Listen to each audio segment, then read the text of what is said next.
उत्तर प्रदेश के बलरामपुर जिले में अवैध धर्मांतरण के मामले में चर्चा में आए जलालुद्दीन उर्फ छांगुर बाबा की आलीशान कोठी पर मंगलवार 8 जुलाई 2025 को प्रशासन ने बुलडोजर चलाकर बड़ी कार्रवाई की। यह कोठी, जो करीब 3 बीघा सरकारी जमीन पर अवैध रूप से बनाई गई थी, छांगुर बाबा के कथित अवैध धर्मांतरण रैकेट का मुख्य केंद्र मानी जाती थी। इस कार्रवाई में 3 बुलडोजरों का उपयोग किया गया और इसे योगी आदित्यनाथ सरकार की अपराधियों के खिलाफ सख्त नीति के तहत देखा जा रहा है। इस लेख में हम इस घटना के विभिन्न पहलुओं, छांगुर बाबा के काले कारनामों और इस कार्रवाई के पीछे की वजहों पर विस्तार से चर्चा करेंगे। छांगुर बाबा कौन है? जलालुद्दीन उर्फ छांगुर बाबा बलरामपुर जिले के उतरौला क्षेत्र के मधपुर गांव का निवासी है। वह पहले एक साधारण फेरीवाला था जो मुंबई की हाजी अली दरगाह पर अंगूठियां और पत्थर बेचता था। समय के साथ उसने अवैध धर्मांतरण का एक संगठित रैकेट खड़ा कर लिया। यूपीएटीएस की जांच में पता चला कि छांगुर बाबा और उसका गिरोह गरीब, असहाय, मजदूर, विधवा महिलाओं और गैर मुस्लिम समुदाय के लोगों को शादी, रोजगार, इलाज और आर्थिक मदद का लालच देकर धर्म परिवर्तन के लिए उकसाता था। छांगुर बाबा का असली नाम जलालुद्दीन है और वह खुद को पीर बाबा और सूफी हजरत बाबा जलालुद्दीन के रूप में पेश करता था।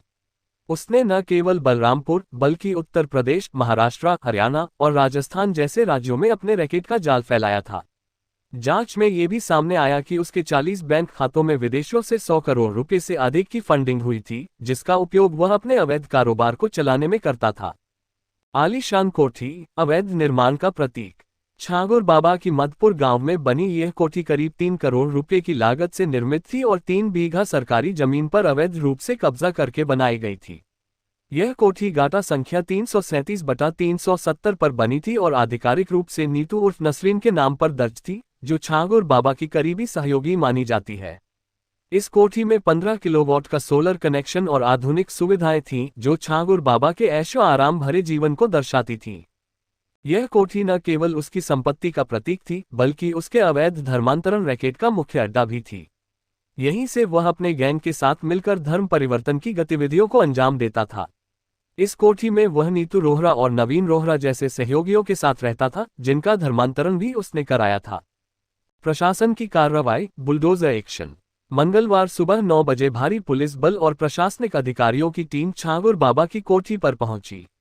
कोठी के मेन गेट पर ताला लगा होने के कारण पुलिस को गैस कटर का उपयोग कर ताला तोड़ना पड़ा। इसके बाद 3 बुलडोजरों ने कोठी के अवैध हिस्सों को ध्वस्त करना शुरू किया। ये कार्रवाई सुबह 10:30 बजे शुरू हुई और पूरे इलाके को पुलिस छावनी में तब्दील कर दिया गया ताकि कोई विरोध या बाधा न उत्पन्न हो। इससे पहले उतरौला तहसीलदार सत्यपाल प्रजापति ने 15 मई 2025 को बेदखली का आदेश जारी किया था, जिसमें 7 दिनों के भीतर अवैध कब्जा हटाने का निर्देश दिया गया था। इसके बाद 26 मई और 6 जून को दोबारा नोटिस जारी किए गए, लेकिन जब कब्जा नहीं हटाया गया तो प्रशासन ने स्वयं कार्रवाई शुरू की। सोमवार को जब प्रशासनिक टीम कोठी की पैमाइश के लिए पहुंची थी, तो छांगुर बाबा की बहू और लगभग 25-30 अन्य लोगों ने विरोध किया, जिसके कारण पैमाइश नहीं हो सकी थी। मंगलवार को प्रशासन ने पूरी तैयारी के साथ कार्रवाई को अंजाम दिया। इस दौरान भारी पुलिस बल की मौजूदगी सुनिश्चित की गई ताकि कोई अप्रिय घटना न हो। सोशल मीडिया पर इस कार्रवाई के वीडियो तेजी से वायरल हो रहे हैं, जिसमें बुलडोजर कोठी को जमींदोज करते दिखाई दे रहे हैं। योगी सरकार की सख्त नीति।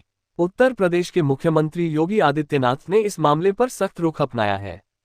उन्होंने कहा कि जलालुद्दीन उर्फ छांगुर बाबा की गतिविधियां न केवल समाज विरोधी बल्कि राष्ट्र विरोधी भी थीं। सीएम योगी ने स्पष्ट किया कि उनकी सरकार कानून व्यवस्था के साथ कोई ढिलाई नहीं बरतेगी। उन्होंने ये भी घोषणा की कि छांगुर बाबा और उसके गिरोह से जुड़े सभी अपराधियों की संपत्तियां जब्त की जाएंगी और उन पर सख्त कानूनी कार्रवाई होगी।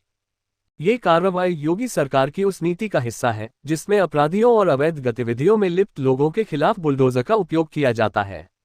बलरामपुर में ये कार्रवाई न केवल छांगुर बाबा के रैकेट को खत्म करने की दिशा में एक कदम है, बल्कि यह एक संदेश भी है कि अवैध निर्माण और अपराध पर कोई नरमी नहीं बरती जाएगी।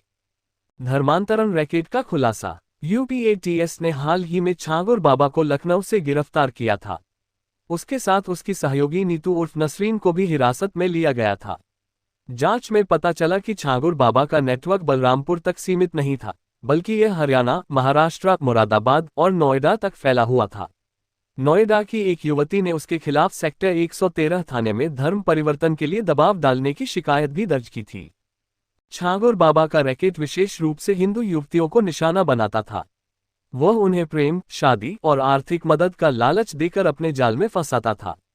जांच में ये भी सामने आया कि उसने मुंबई के एक सिंधी परिवार नवीन घनश्याम, नीतू रोहरा और उनकी बेटी समाले रोहरा का भी धर्मांतरण कराया था। इनका धर्मांतरण 16 नवंबर 2015 को दुबई के अल Farooq Umar bin Khattab centre में हुआ था, जिसे दुबई सरकार ने प्रमाणित भी किया था।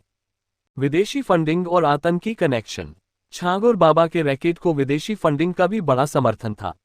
उसके 40 बैंक खातों में 100 करोड़ रुपए से अधिक की राशि विदेशों से प्राप्त हुई थी। इसके अलावा उसके गिरोह के सदस्यों ने इस्लामिक देशों की 40 से अधिक यात्राएं की थीं।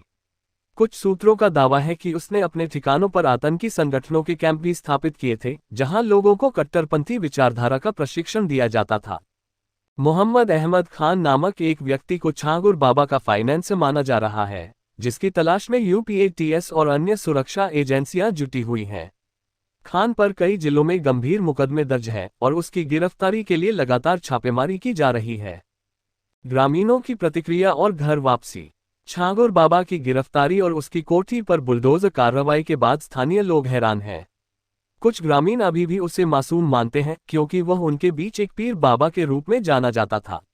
हालांकि हिंदू संगठनों के प्रयासों से हाल ही में कुछ लोगों ने लखनऊ में घर वापसी की, जिसके बाद छागुर बाबा का भांडा फूटा। निष्कर्ष। छागुर बाबा की कोठी पर बुलडोजर कार्रवाई योगी सरकार की अपराध के खिलाफ जीरो टॉलरेंस नीति का एक और उदाहरण है। ये कार्रवाई न केवल अवैध निर्माण को हटाने के लिए थी, बल्कि यह अवैध धर्मांतरण और राष्ट्र विरोधी गतिविधियों के खिलाफ एक मजबूत संदेश भी देती है। छागुर बाबा और उसके गिरोह की संपत्तियों की जांच अभी जारी है और आने वाले दिनों में और सख्त कार्रवाइयां हो सकती हैं। ये घटना एक बार फिर साबित करती है कि उत्तर प्रदेश में कानून का शासन सर्वोपरि है और कोई भी अपराधी बच नहीं सकता।